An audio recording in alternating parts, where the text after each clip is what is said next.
It was really beautiful. I can't listen to that song without crying. Yeah, Like, I mean, that nearly got me then, I'm not going to lie. Ed Sheeran on Heart with me, Mark, right now. Ed, you don't know how excited I am, right? So I've had on this show Pink, Miley Cyrus. I've had I'm lucky enough to have some really big stars on here, but I am a super fan of yours. Oh, man. Right? No, and I'm not just saying it. I genuinely am a super fan. I'm going to give you a little rundown of why, right? Every album I have on repeat, I actually nearly turned my mate off of You Who Loves You as well because I was playing it too much when I lived in LA in the car. Every time I do karaoke, I sing Perfect. Oh, mate. Thank you. When I was missing my friends when I lived in LA, I got one of my friends to make a video of me and all my mates with Castle on the Hill in the background. This means a lot, man. Thank you. Honestly, man. How did you find living in LA? That didn't fit me either. Nah, found it very tough. Yeah. I'm not going to lie. I just think it's kind of fish out of water for an Englishman to be there because it's so different. And I found that in celebrity culture over there, no one actually truly loves you. Like, you don't have your family there that are actually there for you. You have people that love the idea of you, but they're not truly there to love you. Million percent. Another reason why I'm a super fan, I don't know, you won't remember this. I got married in 2015. I nearly got the date wrong then. I got married in 2015 and you kindly sent a video message I do remember to my that. wife and I. When was that, like March, April? Yeah, May, yeah. But you left us a lovely message. It was a little bit rude as well, so we told our nans to hold their ears when we put it on. But it was an amazing moment. But on our wedding video, once we kiss at the altar, the first song that comes on is Thinking Out Loud. Now, I can imagine you've been told this so many times that Thinking Out Loud or one of your tunes is somebody's wedding song, right? You are probably the ultimate wedding singer, wedding song provider. What does Ed dance to at his wedding? We had a guy called Ben Queller who was on tour with me when me and my... So I went to high school with my wife and we sort of...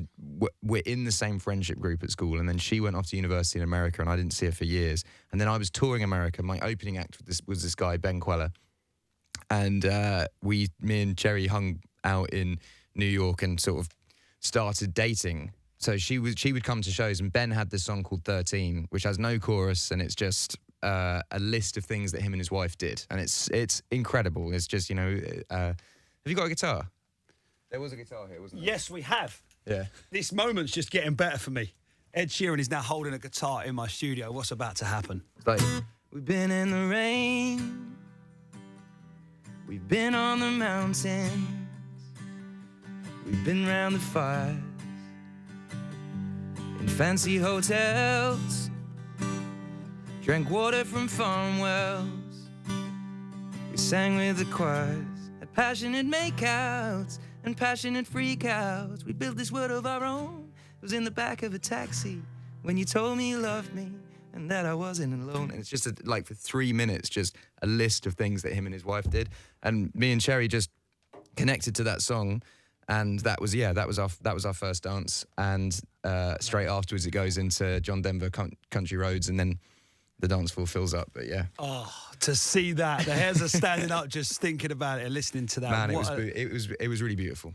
I can't listen to that song without crying. Yeah, I mean, that nearly got me then, I'm not going to lie. I'm really honoured that you've used my music in such key points of your life, man. It's cool. Honestly, it's your music, it just means everything to me. I absolutely love it. Every single album, every single song. Even Supermarket Flowers, man, when I first heard that, it was just after my nan passed, and I can hardly listen to it because it is that. Yeah, I mean, same. I mean, I wrote it about my nan passing away, and same thing. But thank you. It's almost like though I can relate to the words you use about your nan, like the mug and just the little details. It's exactly what my nan was like. So it just kind of really resonates with me for sure. When you're here with me tonight, it's Monday night. What's the normal Ed Sheeran and the Ed, Cherry and Lyra night look like at home? I mean, very different to mine and Cherry's nights like 4 years ago. I'll say that. But we tend to do a lot of like cooking together. I think that's what lockdown. I never really cooked before. I was like, I've lost a lot of weight, but I used to do like takeaways like every day. Yeah. So a lot of cooking. We put on music, we listen to that. We watch The Simpsons. That's kind of like a typical night. And then like once a week we have, I don't know what you and your wife do, but we are like strict with date night. It's once a week, has to happen. Whoever's in town, even if it's like a good friend we haven't seen in a while, if they want to see us on this certain night, it's a no. It's a like, no, this is our, and we go to date night and we can't talk about being parents on date night. We have to ask each other about, because you when you're a parent, you just kind of end up talking about being a parent 24/7, that you need to have old time for you and. Has date night become more of a ritual since being parents? Yeah, it was actually the week that Lyra was born, we went on our first like proper, I mean, we always went on date nights and stuff, but our friends said, who'd had kids, they were like, you have to make this a priority. Like, this has to be priority. Once a week you do it and you just ask each other how you are and you don't talk about your baby. So yeah, it was the first week Lyra was born. We went out, like not long, and we went out with Lyra in a car seat and we were there for probably half an hour, but it was like the first one, it was strict, and yeah. From there, we just do it once a week. Do you ever sing your songs to Lyra? Yeah, I do, actually. I do. I like singing. I was brought up on like Irish trad music, so I like singing all the songs that I grew up with for that. But yeah, I do sing. What was I singing?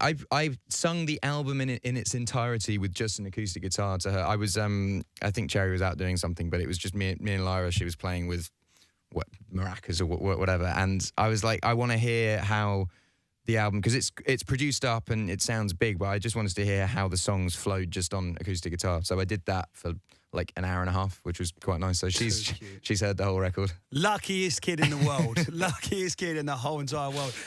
What is your favourite Ed song? I think, to the side of it, I think Icy Fire, because it was such a great experience going and doing all the stuff for Peter Jackson and The Hobbit and going to do the press tour with the cast and stuff like that. But I think it's the 18, because it was the place that I wrote that song, and where that song's taken me has been like, you couldn't get more different. I wrote that song in like a student bedsit in Guildford, and I was playing pubs where no one cared. No label wanted to sign me. Everyone was telling me to get a real job or go to university or have something to fall back on.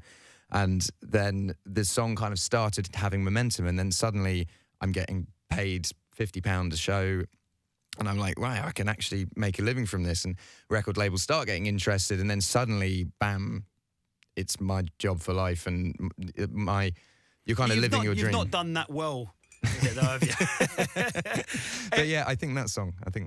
Ed, to any young adult or child that's told to get a real job and forget the dream, what's your message? I think, honestly, like, you can be anything if you work hard enough at it. People get paid now to like play video games and eat chocolate. Like, you can be a chocolate taster, you can be a video game tester, you can be there's a picture I saw, and it's like a fish, a monkey, a giraffe, elephant, and there's a tree, and there's a teacher by the tree, and he goes, right, for this test, to work out how clever you are, all of you have to climb this tree. And that's essentially what school is. It's basically just like, to work out how clever you are, here's exactly the same test on something that none of you are specialising in or you're good at. It's not go to school, go to university, come out of university, get a job anymore. It's find something you love, and if you have to go to university to do it, fair enough. Yeah. And if you have to go and get an apprenticeship to do it, then fair enough. But we should be encouraging kids to work hard at things they love, and then they will find their job through that, I think.